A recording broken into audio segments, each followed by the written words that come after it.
Yes, hello guys. Magandang araw sa inyong lahat guys. Na-receive natin today yung ating in-order online, Hohem iSteady M6 kit guys. Makikita nyo. I-unbox natin to guys at titingnan natin yung kanyang laman. Kung ano ba yung kanyang ipinagmamalaki. Kasi ito yung sikat ngayon guys, itong Hohem Steady M6 kit. Nakita nyo guys. Sa loob makikita natin dyan yung mismong gimbal, tapos yung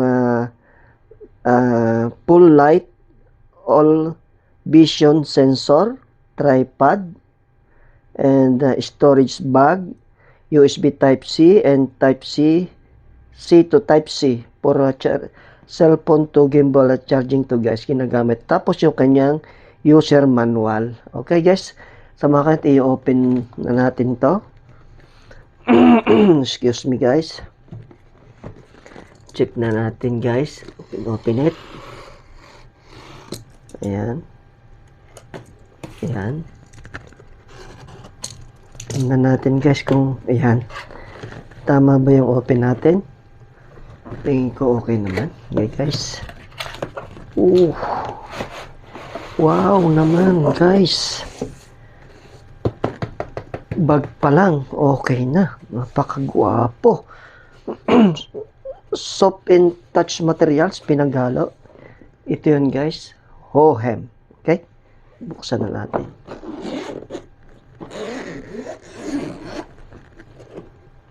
Wow! Guys, dito na yung laman. Nandito yung tripod, yung mismong gimbal, yung kanyang UFC Type-C, and ang kanyang eye vision sensor. Okay. Ngayon guys, i-ano natin to. Buksan natin na isa-isa. Ito yung kanyang tripod. Diyan ka muna. Tapos ito yung kanyang ayan. Ito guys yung cable na to, Type-C to Type-C. Ginagamit ito doon sa pag-charge nito kasi itong gimbal na to, meron to. Mamaya ipakikita ko sa inyo guys. Tapos doon sa mismong mobile natin. Okay? Ito naman, itong USB and Type-C, ito yung charging, papuntang our mobile to i-connect natin to sa yung ginagamit natin sa mga phone na usually na charger. Okay? Ngayon, okay. Yan guys, kita nyo. Talagang makinis. Hohem, naka-plastic pa talaga siya. Talagang quality build. Napakaganda guys, talaga naman. Very nice. Okay. Itabi muna natin to guys. Ikabit natin sa kanyang tripod. Okay.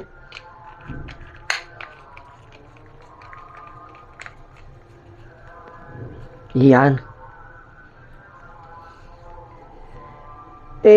Check natin to guys, itong kanyang mga function dito. Ito yung charger port.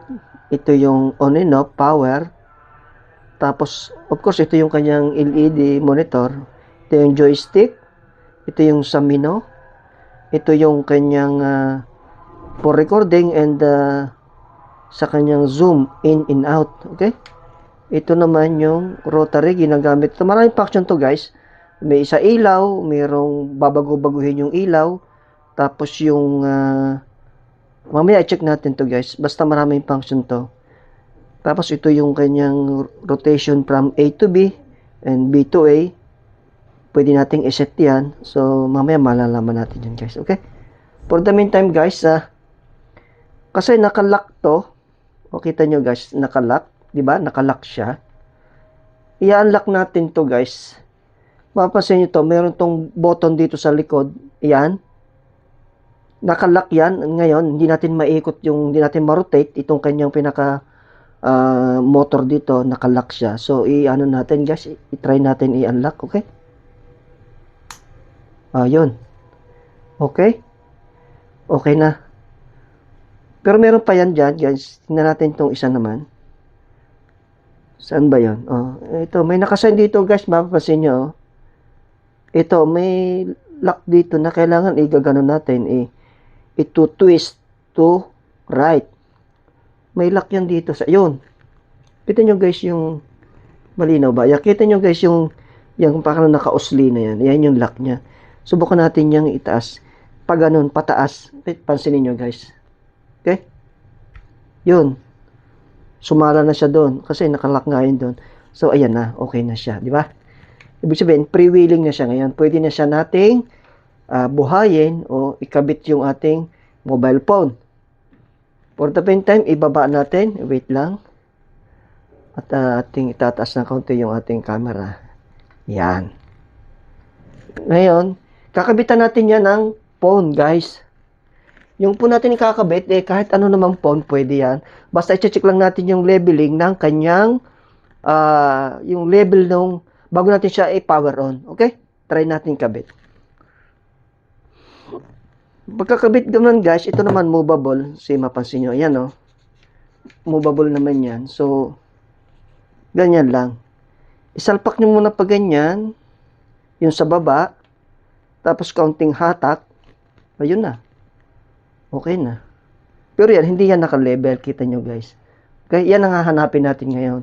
Una, titingnan natin yung level ng una natin i-check, guys. Itong dito sa likod, ayan. Kita nyo, may 1, 2, 3, 4, 5 dyan. Yan ang adjustment niyan para sa kanyang arm. I-ano natin to, guys. I-on natin dito. I-open. Then, i-move natin from left to right or right to left. Depende kung ano yung kailangan niya. Ayan, okay, kita nyo, napantay na siya. So, i-lock natin ulit. Tapos, dito naman, guys, sa ibabaw. Okay? Ito yung kanyang adjustment. Pwede nating ibuka yan. Pwede nating i-close, open. Depende kung ano yung kailangan. Kagaya niyan, mabigat ito. Kasi meron na tayong itong eye vision niya. Itong kanyang pinakamata. Ito yung pinagmamalaki ng hohem, guys. So, subukan natin ano natin. Actually, itanggalin muna natin, guys. Para madali tayo makapag-set up. Okay? Yan.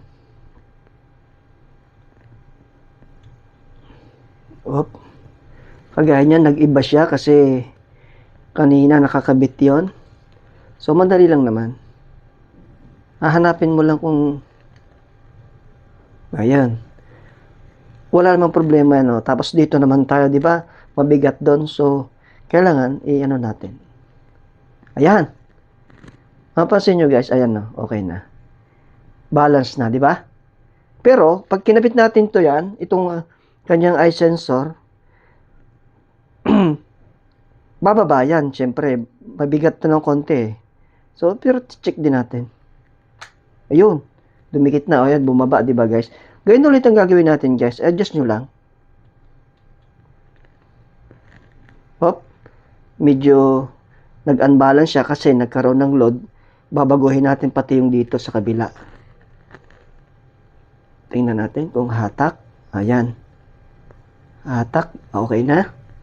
Balik ulit. Tapos dito naman, tingnan natin. Okay na ba siya? Balance ba? Ay, sumobra. Kulang. Yun. Parang kulang pa na konti ito. Pero okay na yan. Kita nyo, guys. Ayan. Ibig sabihin niya, pag ganyan nakapantay na siya dyan, guys, pwede na nating i-power on yan. Okay? Wait lang. Huwag kayong magmadali. Pwede naman nating balik-balikan kung sa pil nyo hindi papantay. So, yan. Di ba? Wala namang masama doon. Okay? Ayan. Tingin ko naman okay na, guys. Ano sa tingin nyo? Hindi nyo makita? Joke lang, guys.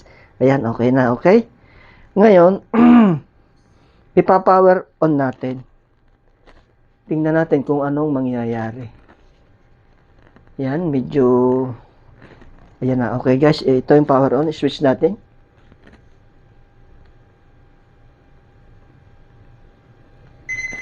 Ayun. Okay na guys, power on. Ready yung ating gimbal. Medyo ilayo natin ng konti yung focus guys.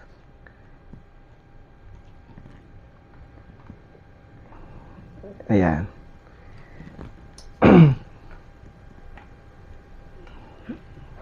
Ayan, okay? Medyo maganda na yung focus niya guys. Ngayon guys, itetesting natin tong kanyang eye sensor. Kung paano gumana to. So, nakatutok yan dyan dun sa likod. So, i-move natin, papipihitin natin using our joystick. O, dito. Iharap natin dito sa atin. Kita nyo, umikot naman ng normal. Okay, ayan. Nakapokus na yan dito sa aking left side, guys. Pero, pakikita ko sa inyo, meron tong power on and off. Ito. Off and on. Okay? I-on natin yan, syempre. Bago tayo try, on natin. Ayun.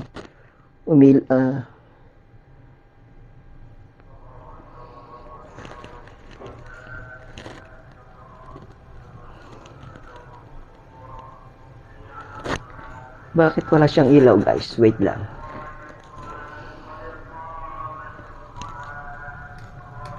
Ayun. Hindi ko pala naisagad.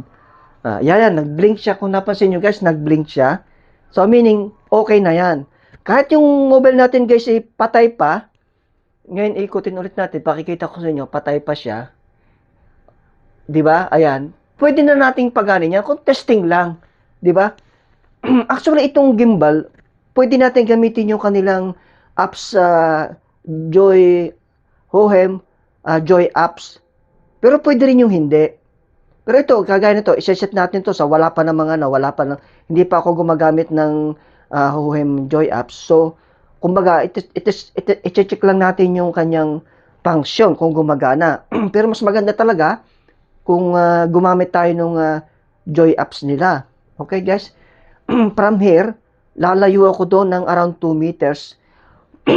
Sorry. Ang sign na gagamitin natin dyan para sumunod sa atin yung eye tracking niya o yung kanyang eye sensor. Okay ang sign. Kapag start, kapag i-stop mo naman, ganyan lang, palm lang, stop yan ang sign. Ibig sabihin guys, susubukan natin kasi hindi ko pa rin na-try yan. Pupunta ako dito sa may left, dito guys, dito. Tingnan natin kung ano mangyayari. Pagbasdan niyo yung ilaw guys. Yan, okay? Bibilang ako ng 3 guys, around 2.5 meters ang distansya ko dun sa ating gimbal. Bibilang ako ng 3, malaman natin kung gagana yung ating eye sensor o yung ating tracking device. Okay? 1, 2, 3. Oh, kita nyo guys, nag-green. Wait lang, i-check ko rin ha. Ayan. O, kita nyo, sumusunod na sa akin, oh. Check ko lang yung ilaw niya kung nakita nyo, nag-green. Ayan, nag-green, di ba? Ngayon, babalik ako dun sa pwesto ko. Ayan ang the best dito sa Hohem, guys. Tingnan nyo naman. Paano ka ba naman hindi bibilib yan? Kahit magpasayaw-sayaw ako rito ng left to right, then down, then up, then again left. Kita nyo sumusunod. Ganun siya kaganda, guys. Isipin nyo. Medyo napakaganda, pero medyo may kamahalan din, pero okay lang. Kumbaga, satisfied naman tayo, di ba? Basta masaya tayo, di ba? Yun ang importante. At saka, ang maganda sa lahat, guys, magagamit mo to during recording na, kahit ikaw mag-isa lang, yung solo filming na sinasabi, kahit ikaw lang mag-isa, magagamit mo siya. O, di ba? Lalakad ka lang. Hindi nga natin matest ngayon kasi nandito ako sa kwarto kung gano'ng kalayo yung kanyang kayang abutin ng kanyang sensor na yan. Ngayon, susubukan kong i-stop guys ha. In count. 1, 2, 3. Kita mo guys. Oh, kita nyo. Nag-off siya. Meaning hindi na siya gumagana. O yan, andito na ako, hindi na siya gumagana. Ganun siya kaganda, guys. Ngayon, isa pa nga ulit. Guys, kasi parang naano ko nawiwili kasi parang naglalaro lang tayo eh. In count, 1, 2, 3. See? Automatic, guys. Napakaganda niya talaga. Ngayon, uupo ako. Down. Up. Right. Left. Oh. Very nice, guys. Thank you, Zayong, for your honest transaction with me. I received your item without any damage or sign of tampering. So, thank you very much. Big thumbs mark for you, Zayong. Diyan ko nabili guys yung ating gimbal na Hohem ay yung M6 kit na yan. Okay? Okay, just stop natin. Okay. Yan. Ganon siya kaganda, guys. Kita nyo naman. Kaya ang kagandahan nito, kahit hindi nyo natin gumamit tayo ng Joy apps nila, malaya nating magagamit. Pero kung gusto nyo, wala namang problema. Optional na gumamit tayo ng ganun. Mas the best, di ba? Ito, guys, itong pinademo ko sa inyo, basic lang ito. Napakamarami pa niyang magagawa tayo rito. Kagaya niyan, di ba? Nakaharap yan sa akin. Pero, ito yung kanyang, mayroon ditong obstruction. Ipipindutin lang natin ng dalawa yung kwan dito. Tingnan natin kung anong mangyayari. 1, 2. Ayun. Nakita nyo guys yun?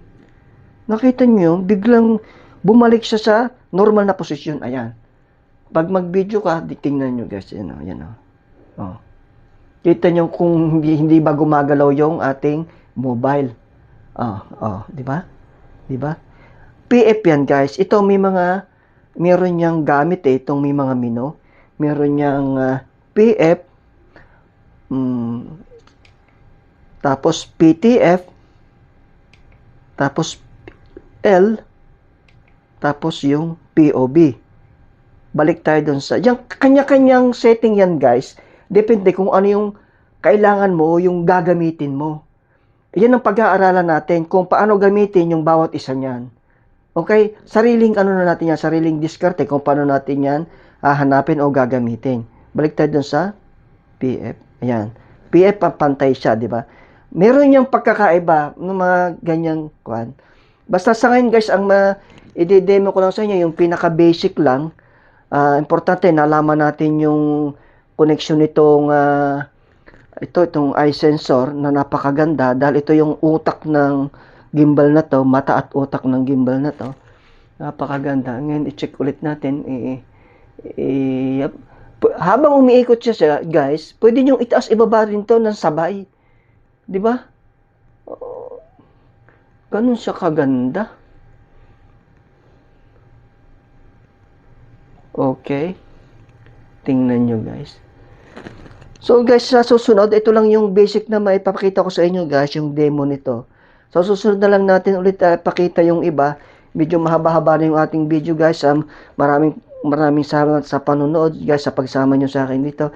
Sana magustuhan nyo, guys, yung demo ko ngayon. Hindi pa to kompleto, pero abangan nyo yung susunod natin. Parehas tayo na papag-aralan din natin lahat ng function nito. Mas maganda kung sa outdoor, guys, para malalaman natin kung gaano kalayo. Tingnan mo, guys, kung gaano kalayo yung kanyang abot ng sensor niya.